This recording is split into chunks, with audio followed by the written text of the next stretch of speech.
Thank you very much again, Adrian. I guess as the chairman of this session, I am lucky enough not to have to face any questions, but if somebody in the audience does want to ask me a question, I'll be opening up at the end and happy to respond. But this really is about thinking about developing carbon strategies for mines, this discussion panel. I would like, first of all, for everybody on the panel to introduce themselves.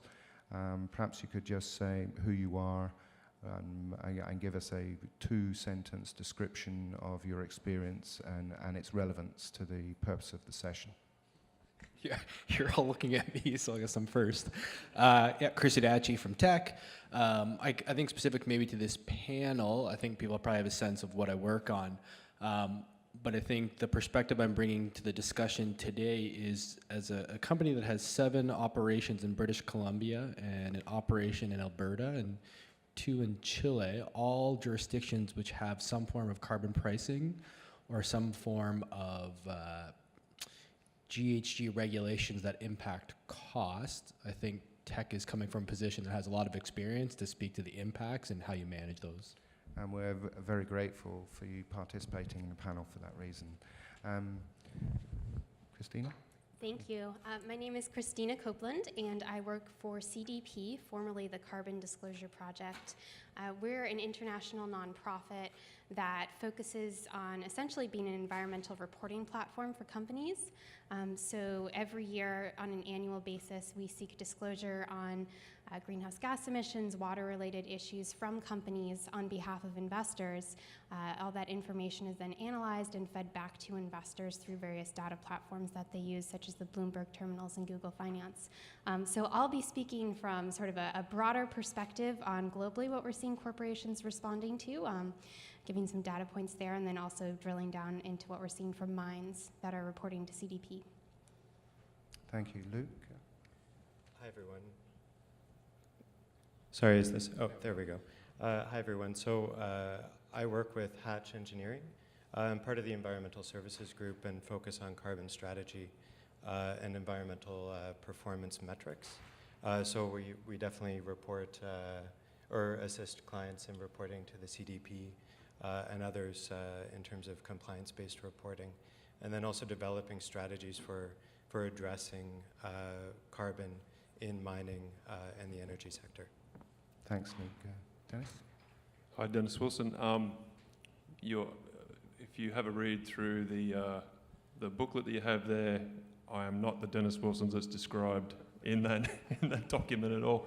Had a bit of a chuckle about it before we came on. It's actually, they've pulled, I don't know where they've pulled this Dennis Wilson from, but I'm not him. Could you just tell us who I'll you just are? tell you who I Go am. on. I work for New Gold, and I'm the Director for Environment and Social Responsibility. So a very small part of that is really around around energy. But unfortunately, a gentleman who would have provided much more to the conversation, wasn't available. Our energy manager at New Afton, which got our site at New Afton. It's the first mine site in North America to achieve ISO 50001 certification. He would have been a much more better contributor, but I'll do what I can. Well, we are very grateful for to have you with us, Dennis, really. So this is about developing a carbon strategy, and so Adrian has given us some homework, which there are a few questions to address, and the first one was the updates on carbon pricing. But what I thought is there might be a few people in the audience who that might just be a bit of a advanced start. So Chris, can I just ask you first? I'll come to everybody subsequently. To you, what is the carbon price? Who pays it? When? And what's the mechanism? What's the mechanism of that? I'm just going to speak from Tech's experience in 2 examples. But I think the first thing I'd start with, I don't know how many people saw Minister Bennett's speech yesterday, but as he was speaking, I pay a lot of attention to what he's saying. He ran through a number of regulations. So people familiar with British Columbia are going to think of the carbon tax. I'd encourage you to actually go on the government websites to look at all of the different GHG reduction regulations that are present in the province, like the Clean Energy Act. Because I'll talk about the carbon tax quickly, but those are, in effect, carbon costs that you're going to incur one way or the other. That's going to affect the price of electricity, that's going to eventually get passed on to the mines. So in terms of the carbon tax for us in British Columbia, it's been quoted at $30 a ton, and I think that's a good price for them to quote. It's basically collected as general revenue. So when you go and you purchase your fuel, I think it's 7 2/3 cents per liter of diesel goes to the carbon tax. That applies to everyone in the province, and it's all collected through fuel consumption. There are a few situations where it's not being collected through purchase, and that's usually when you as a producer have some sort of fossil fuel that you're consuming, so you would self-report that and pay the tax on it. So at our steelmaking coal mines, at times we'll use some of our own coal to dry our product, and we would self-report that amount and pay the carbon tax on it. So that's applying to industry, that's applying to consumers, that's province-wide. Okay. Is that the same in your South American operations as well, or No. is it slightly different? So in Chile, you see sort of two main regulations I'll point to. The first one is their renewable, I can't remember what it's actually technically called, but their renewable energy requirements for new generation. I believe it's over 200 megawatts. They did change their percentages. It used to be going up to 10%. I think it's going up to 20% by 2020. Don't quote me on those numbers, but you can look that up. So they've targeted the power sector, and they've also passed a law about having a $5 per ton carbon tax on power generation that will be implemented around 2017. So again, they've referred to it as a carbon tax, but it's very specific to the power sector and its emissions in general. Sorry, not emissions in general, they also have other emissions that are taxed under it. Okay, so in Ontario, we've got a so-called cap and trade mechanism impending upon us. Luke, do you think you could just take us through the baby steps of how a mechanism like that works, and just for the people from Ontario within the audience? Sure. So I think one example when you're looking at Ontario developing a cap and trade program is to note that the intention is to link with Quebec and California's cap and trade system. So we have some lessons learned that they're a few years ahead of us, and we can actually predict in some ways, or use that to predict in some ways, what the provincial government might do. Currently, they're going through a revised amendment to the greenhouse gas reporting regulations, and that's a precursor to setting up some of the cap and trade system requirements. The way that it's going to work, I think, for the mining sector is if you are a large emitter emitting over 25,000 tons, then you're going to be a direct participant in the program. However, if you're underneath that, but you're over 10,000, then you'll have to report, but wouldn't be a company that would have to comply. The last way, though, and the way that that this regulation really affects everyone, is in looking at the fuel pricing, and then the downloading of the carbon costs associated with that from the fuel distributors to the mine site. Okay. Dennis, perhaps we could draw upon your experiences from the west coast, but also across the globe, and your experiences on what's going on in some other jurisdictions. Yeah, well, I guess I mean Australia.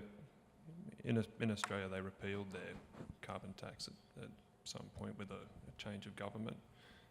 In BC, we're under the same as what Chris described, and it's a significant cost to our operation. It's not a small cost, and it's something that we're keeping track of to make sure that we understand what the impact's going to be in our business, especially in a constrained metal market like we have at the moment. Christina, can you give us a sort of broad picture on, we heard a number of $30 a ton, have you got anything to add to that Sure. number? Absolutely. So One interesting item to note is, of course, there are companies and jurisdictions where they have to pay a price on carbon, but something interesting that we're seeing is companies setting up an internal price on carbon, even if they aren't in those jurisdictions, to allocate their resources in line with a potential future price. We recently released a report on companies and what they disclosed to us this past year, and we saw that more than 400 companies around the world have an internal price on carbon, and that number more than tripled since 2014. We're also seeing that almost 600 companies are anticipating using an internal price on carbon in the next 2 years. So it's definitely something that is growing, sort of in a broad context. In terms of an actual price, the highest price that we saw reported from a mine was from Vail. They're using $50 per ton. The lowest price was around $2.50, but I would say most of the range from mines specifically is within the teens and the 20s. Sorry, Dean, there's a concept I want to make sure is clear for people, and maybe people are aware of this already. My experience is that not everybody is aware of this.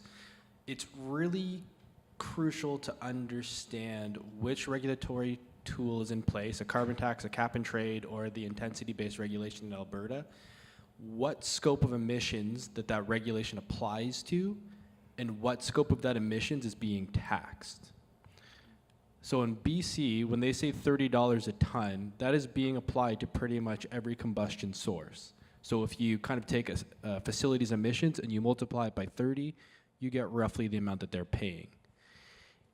In a cap and trade system, I haven't looked into Ontario lately. When they were thinking about doing that in British Columbia about 3 years ago, it would have only been your stationary combustion sources. So it's only a portion of your emissions that would be taxed. So if that was all that was being taxed, of course, at $30 a ton, when you look at your site's total emissions, it's actually less than that. You're not incurring a full $30 for every ton. And where that's most evident is if you look at Alberta's system. So you'll hear Alberta's system quoted as $15 a ton. But that $15 a ton is only applied to your emissions by which you've exceeded your target. So they have currently a 12% intensity reduction requirement, $15 a ton. On an apples-to-apples basis, it comes out to about between $1 or $2 per ton. So I think that's really key for people to be aware of if they're doing any of these assessments. If they're talking about carbon pricing, it is really misleading to suggest BC has a $30, Alberta has a $15. I can't remember what Quebec's trading at, $12-ish, probably between 10 and 15 bucks. That's not $10 and $15 for all emissions. So it's very important to have, or to develop a deep appreciation of what sort of framework you're facing in terms of carbon pricing.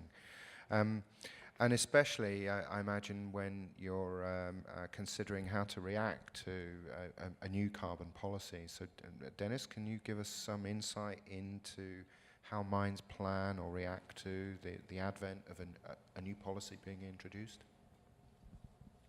Well, I guess the way we've done it is we've actually leveraged Chris's experience because when we're part of the Mining Association of British Columbia, Chris is sitting in a steering committee with a couple of gentlemen that have been certainly down this track for a number of years, and we're kind of doing it as a group and trying to support each other through what this is actually going to mean for our business. And Luke, have you got anything to add to that? You know, obviously the industry associations are very prominent in trying to coordinate responses for the industry. Do you? Absolutely. I think that to your point as well, it's about getting together as an industry and trying to make sure that you're participating in the regulatory development process.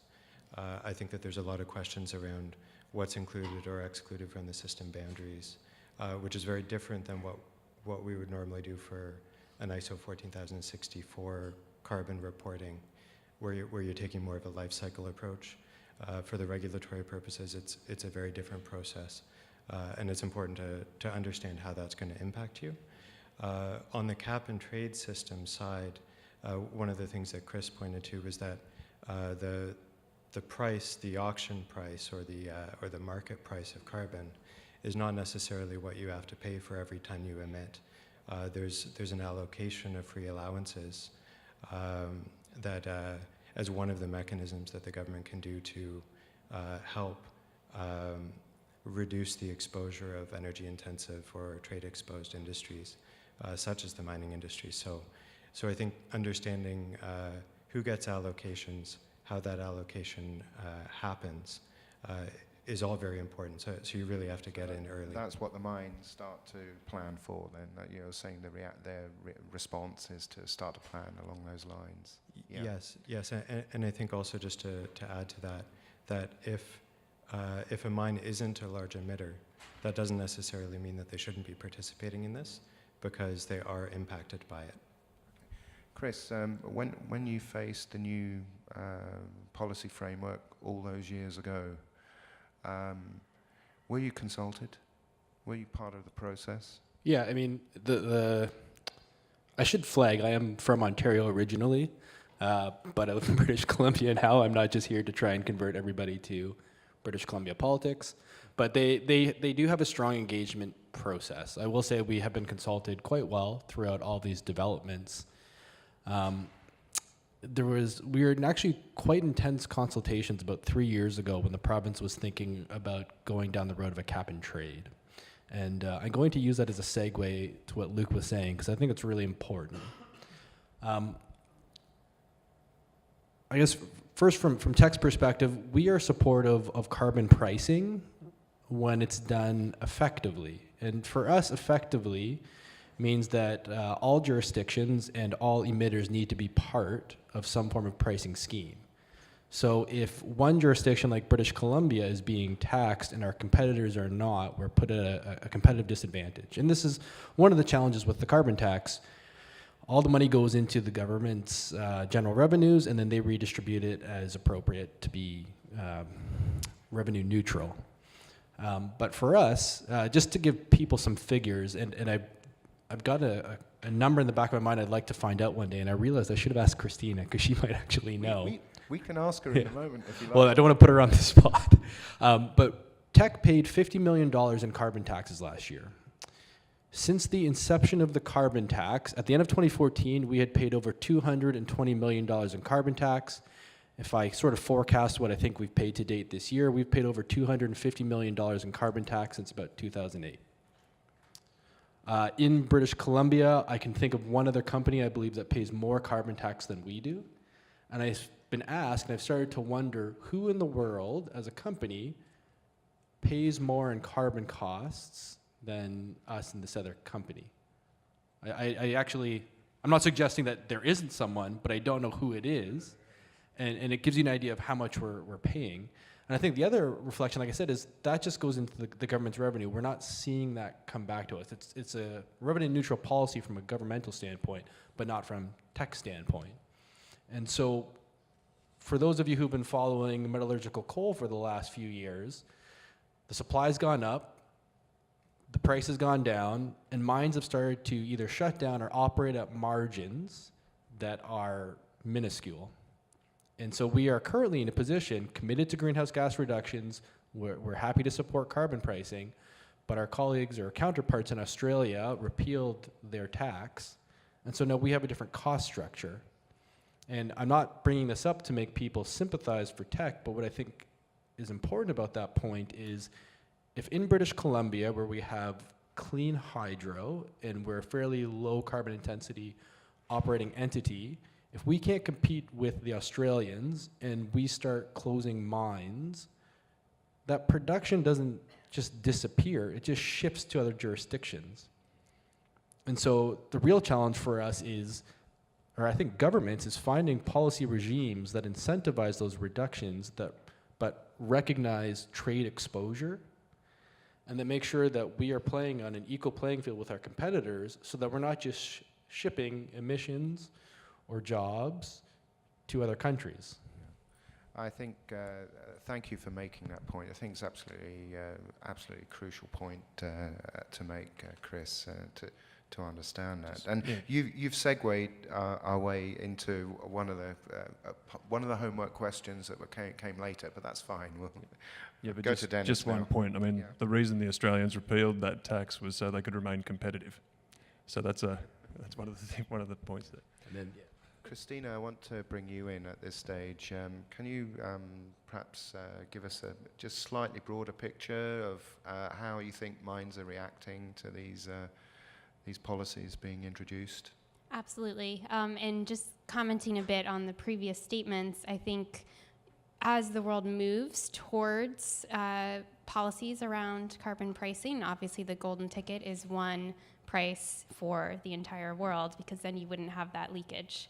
However, that is probably far ways off, although potentially with the discussions in Paris this December, not.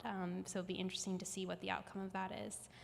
In terms of mines specifically, so we had just over 100 mines reporting to CDP in 2015, 106 to be precise. And we saw 25 of those mines reporting that they are in some way or another using a price on carbon, and another 13 saying that they anticipate doing so in the next 2 years. So that is just sort of some big numbers to give you an idea on what we're seeing mines experiencing in this way. So yeah, I'll leave it at that. Okay, thanks very much. We'll move on. Luke, the next question Adrienne set for us was some examples of carbon mitigating technologies or projects for mining operations. And when you're responding, maybe you could perhaps distinguish, if it's possible, between an energy-saving motivated project and a specifically carbon emissions reduction project, if that's possible. Can we pull up Chris's slide? Or your own, there's lots of different approaches. I think most often there are a lot of projects that could be called carbon mitigation projects, justifiably, but carbon mitigation might not be the number one objective. I think because of how linked carbon is to energy, a lot of the times it's just good business to try and mine more efficiently, more effectively. In terms of carbon-specific reductions, I think the main one that you see is fuel switching for using liquefied natural gas as an example, or in Central and South America using jatropha plantations as an approach to offsetting diesel. A lot of other applications, though, that our company works on are renewable power for remote mine locations, off-grid locations. I heard about that yesterday, yeah. Yeah, and also looking at waste heat recoveries and energy optimization. You don't have to have a capital-intensive project necessarily that's specifically labeled a carbon mitigation project. You can have an energy optimization project, or even an energy management project where there's zero capital that also achieves some savings. So very nicely brings me on to New Afton. I mean, maybe you could share some of the measures that were done there, Dennis, as an exemplar of good practice. Yeah, so like I said before, New Afton achieved ISO 50001 certification. Now, we've only been operating since their first full year of operation was 2013. So the thing that really shows to our business is that the things that we've been able to achieve by bringing in this management system for a brand new site, and being able to achieve what we've been able to achieve. I mean, we've saved. I got it all written here for me. We had a target in 2014 of 5.1 gigawatt hours of savings. Well, we ended up 150% savings on top of that. So but that's our newest mine, and we're able to make those kind of savings. Well, what does that mean to the rest of our business when we've got all these other older mines, which are a little bit more carbon intensive, to be honest? Because I mean, we're hydro for the New Afton site, so in terms of greenhouse savings, we didn't achieve like a huge greenhouse saving. If we were to do the same thing in Australia or in Mexico or in California, then we would see a considerable saving. But is that starting to become a kind of a systematization of strategy in responding to carbon pricing systems being introduced? Is New Afton your pioneer for you're going to roll this out, are you? What sort of arrangements, practical arrangements, are you looking at for that? Well, I'm glad you've asked. We've actually got in the pipeline, we're putting on a director of maintenance and energy. That's in their title, and they're going to be driving this improvement across all of our business. So we should see, with a corporate energy strategy and this new position, we should be able to see these systems implemented at all of our sites, and we'll be able to, if we were to make a 5% saving on our current energy bill, that's a $5 million saving, which would be, pretty good for us at the moment in the market we're in. Chris, I'm not going to give you a chance to respond because you did a brilliant presentation and you showed us exactly how tech's doing it all. And but Well, I didn't want to respond. You do want to respond. Well, Go ahead. no, I just wanted to build on Yeah. two things. I think one of the challenges for us, and actually you're going back to your question, is when we go through our projects, and I think this is kind of what Dennis was also getting at, is especially in British Columbia where you have a price on carbon, you don't have to add in another line item that says price on carbon. You can do that. You can play around with different prices.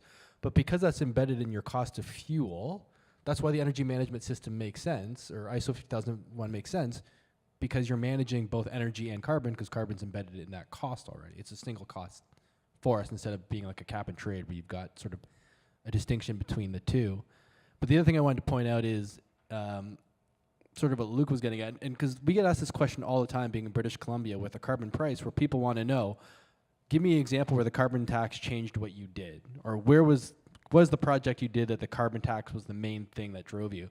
And like any other project, that's one of 12 inputs that go into the consideration, right? You look at a project, you look at its maintenance costs, you look at, is it a safe technology? How much are you going to save on energy costs? Do you know how, is it a new technology? Do we have the people who can operate it? Where are you going to install? Like, there's all these different questions we have to answer. So it's a really challenging question to ask, and saying, where did the carbon price affect it? Because I think the way a number of our peers do it, similar to us, is you incorporate that, you have that in your project assessment. In cases where you need to put in a shadow price or it's a cap and trade, you'll probably have to put a separate line item. But it's really hard. It's not just, oh, here's the carbon price, do something different now. So, Christina, moving on to you now, if I may. Do you think that we've got some things to learn from other industrial sectors about how to develop carbon strategies in the face of these policy developments? Sure. In terms of looking specifically at carbon pricing, one example that I'll pull out, a company that gets a good amount of press for what they're doing with an internal price on carbon, is Microsoft. They had an article in the New York Times a few weeks ago. They're actually charging each of their business units on an annual basis for the amount of carbon that they're emitting, and all of that money goes into a central fund to pay for energy mitigation projects. Some other companies that use that system are Walt Disney and Shell Oil.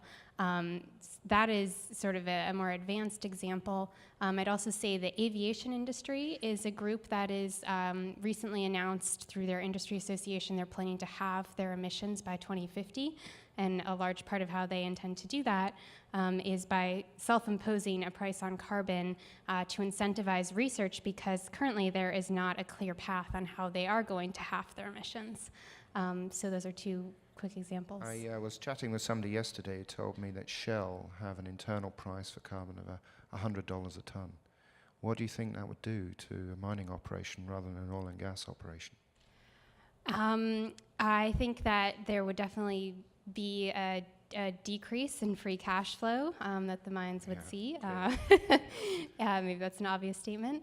And I mean, the goal of it would be to drive innovation and reductions in emissions. Sorry to drop that one on you, No, but it's fine. hope that's all right. Now, ladies and gentlemen, we're sort of getting to the end of our time, so I'm going to ask one more question of the panel. I'm going to go around each one of them, but if you want to ask a question, I'll be looking around the audience. If you can just let me know if you want to ask a question while the panel respond. So my last question, and we're going to let Chris answer last, right, is who do you follow for your company, your organization, or who do you think the leaders are in the field? Who should we be copying? Who should we be looking at for best practice? So, Dennis, please, first.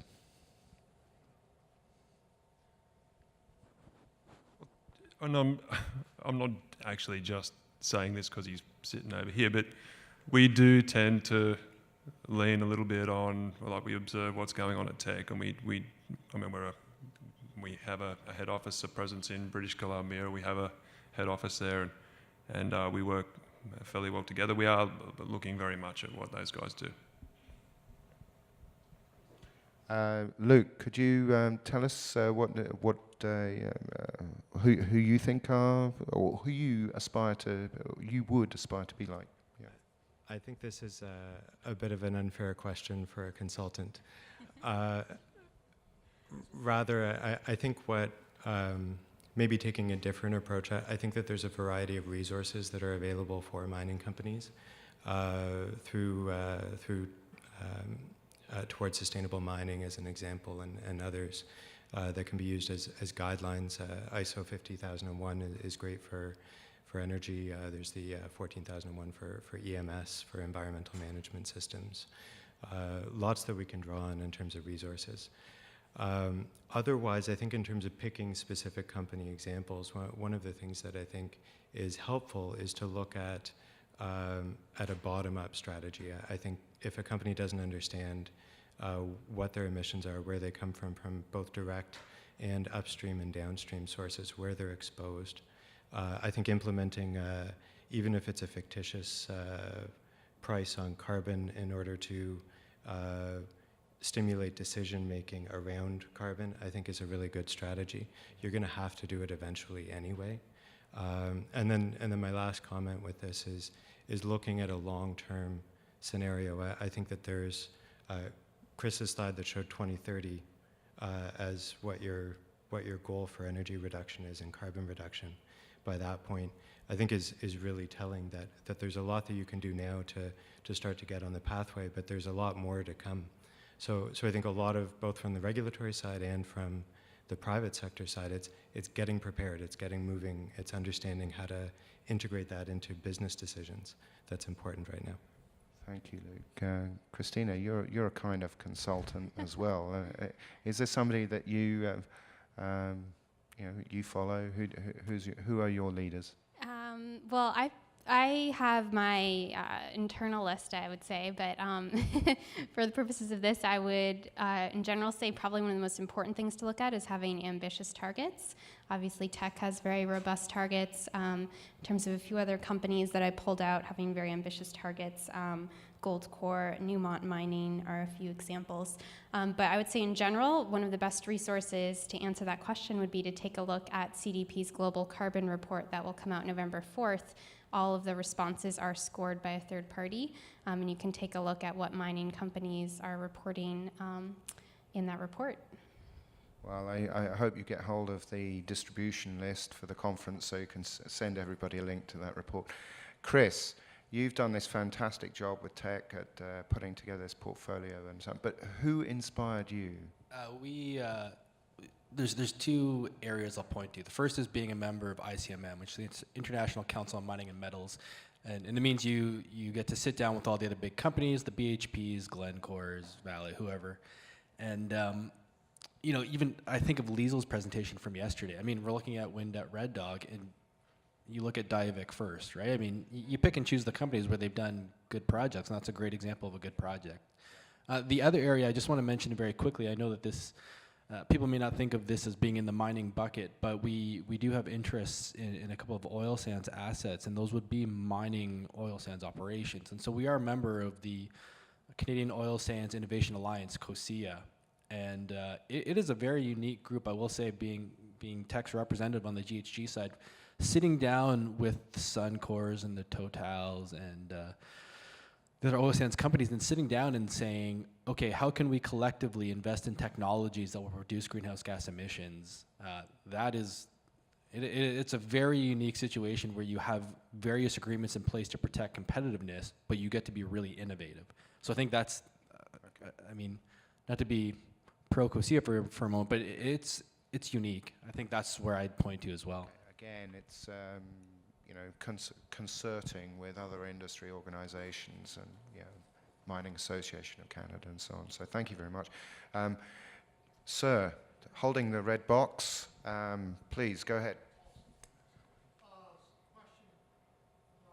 We've been talking about renewables and the economic challenges, the disparities in the timelines, 40% man plan.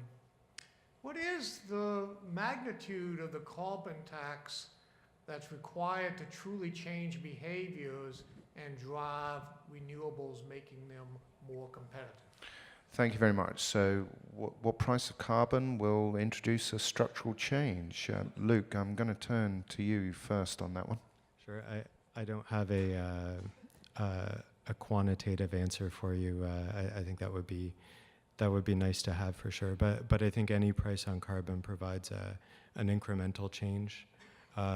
If you look at prices incorporated into fuel costs, for example, that's not probably, well, right now is not at the magnitude of the changes in oil prices that we've seen over the last year. So I think that there's a timeline here that gets ratcheted up, where for now it's an incentive for making change towards renewable technologies or towards greater energy efficiency. But over time, as that price goes up, other larger mechanisms will start to become more viable as part of that process. Chris, I'm going to be a bit pedantic about this, but again, I'm going to go back to what is, if we're speaking specifically to a carbon tax. Keep it simple. Yep. Keep it simple. If you did this in British, but this is not going to answer your question the way you wanted it answered, I will concede that.